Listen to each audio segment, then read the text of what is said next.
बिस्मिल्लाहिर्रहमानिर्रहीम। अस्सलाम वालेकुम दोस्तों, क्या हाल है आप सबका। उम्मीद करती हूँ कि आप सब खैर खैरियत से होंगे। तो ना दोस्तों, आज मैंने सोचा कि मैं शामी कबाब की रेसिपी बनाऊँ। तो इसके लिए क्या क्या चीज़ें चाहिए आइए मैं आपको बताती हूँ। इसके लिए तकरीबन मैंने 1 पाव के करीब मैंने ऊँट का गोश्त ले लिया। इसके लिए एक प्याज ले लिया, लहसुन अदरक का पेस्ट, इसमें मैंने ज़ीरा डाला और खुश्क धनिया डाला और एक प्याली मैंने इसमें दाल डाली, नमक डाला, हल्दी डाली, शामी कबाब मसाला डाला और गरम मसाला मैंने इसमें ऐड किया। तो दोस्तों आइए इसको बनाते हैं। तो प्याज के मैंने बड़े बड़े टुकड़े कर दिए एक प्याज के, और इन चीज़ों को मैंने बारी बारी सब चीज़ों को इसी बोल में मिक्स कर दिया। ये देखिए इस तरह सारी चीज़ें इसमें मिक्स कर देनी है। फिर ये देखिए दोस्तों, इनको मैंने फिर अभी ये सारे मसाले और ये दाल मैं इसमें डालूँगी। दाल डालने के बाद फिर मैं इसमें बाकी के सारे मसाले ऐड करूँगी। तो ये देखिए दोस्तों, ये चीज़ें मैंने सारी इसमें डाल दी है। अभी इन सबको मैं प्रेशर कुकर में डालूँगी इस तरह से, और इनको सबको मिक्स कर देना है अच्छी तरह से। ये देखिए दोस्तों, फिर इनको एक प्रेशर कुकर लेके प्रेशर कुकर में सबसे पहले चूल्हा जलाना है। फिर उसके बाद प्रेशर कुकर मैंने इस पर रख दिया और अभी इसमें मैं सारी चीज़ें ऐड करूँगी। ये देखिए दोस्तों, ये सारी चीज़ें मैंने इसमें डाल दी है। अभी इसके अंदर मैं तकरीबन 3 गिलास पानी डालूँगी।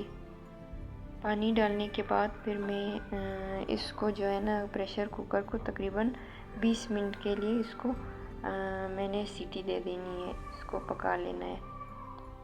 और इसको अच्छी तरह दोस्तों मिक्स कर ले ताकि दाल और गोश्त की जो है ना कीमे की जो है गुठलियाँ ना बने, और इसको फिट कर देना है। ये प्रेशर कुकर को तकरीबन 20 मिनट के लिए इसको आपने पकाना है।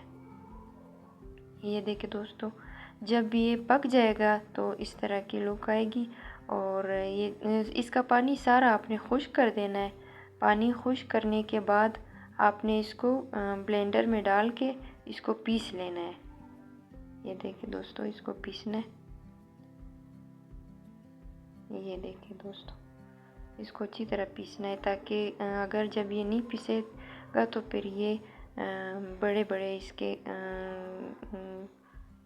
वो मुंह में आएंगे। फिर इसको ये देखिए दोस्तों, इस तरह से अगर आप चाहें तो हाथ थोड़ा सा गीला करके फिर जो है ना आप इस तरह से शामी कबाब की टिक्कियाँ आप लोगों ने बनानी है। ये देखिए दोस्तों, इस तरह से एक एक करके मैंने सारी टिक्कियाँ बना दी है इस तरह से।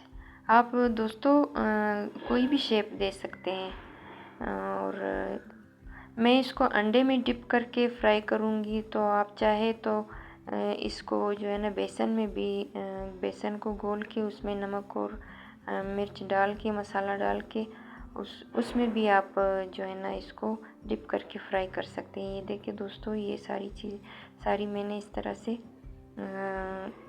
बना ली है। अभी इसको मैं फ्राई करूँगी। एक पैन ले लेना है आपने, फ्राई पैन, उसमें आपने ऑयल थोड़ा सा डालना है।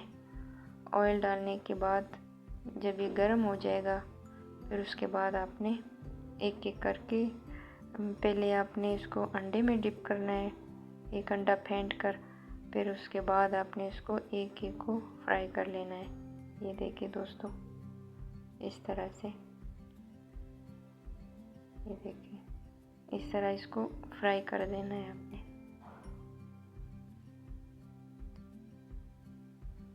ये देखिए दोस्तों, इस तरह फ्राई करना है।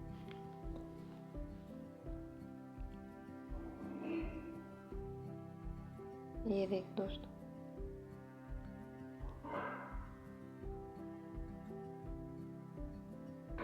फिर उसके बाद जब एक साइड से गोल्डन फ्राई हो जाए तो उसको पलट देना है आपने।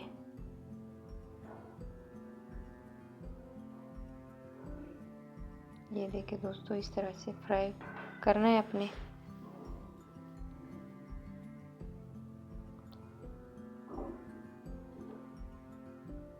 फिर इसको आपने जब ये फ्राई हो जाए फिर इसको दूसरी तरफ से पलट देना है अपने, ये इस तरह से।